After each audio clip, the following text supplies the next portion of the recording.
মহান বিজয় দিবসে আজকে এলাকার যুব সমাজ মিলে বাচ্চা এবং সবার জন্য আমরা আয়োজন করেছিলাম মজার কিছু খেলা। প্রথমেই একেবারে ছোট্ট সোনামণিদের জন্য ছিল দৌড় খেলা। তারা দেখতে পাচ্ছেন চমৎকারভাবে দৌড়ে কিন্তু তারা অংশগ্রহণ করেছে।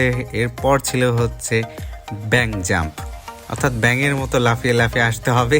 এইটাও বেশ এনজয়েবল ছিল। এরপর দিয়েছিলাম মহিলাদের জন্য ফুটবলের শট, ফুটবল লাথি দিয়ে এই গর্তের মধ্যে ফেলাতে হবে। এরপর সেই চিরচেনা বিস্কিট দৌড়। আসলে আমিও ছোটবেলা একবার সেটাতে অংশগ্রহণ করেছিলাম।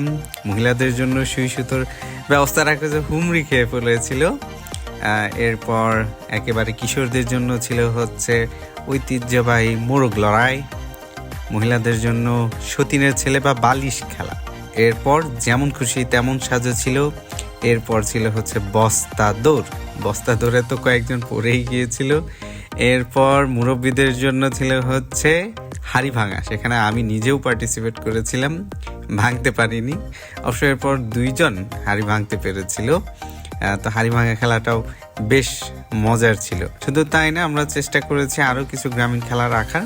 সে বিষয়গুলো আসলে ভিডিওতে দেওয়া সম্ভব হয় না। এরপরে বাংলার জাতীয় খেলা যে হাডুডু কাবাডি, এটা ছিল আমাদের লাস্ট ইভেন্ট এবং এর মাধ্যমেই আমরা আমাদের যে আজকের এই বিজয় দিবসের বিভিন্ন ধরনের যে অনুষ্ঠান সেটা শেষ করি।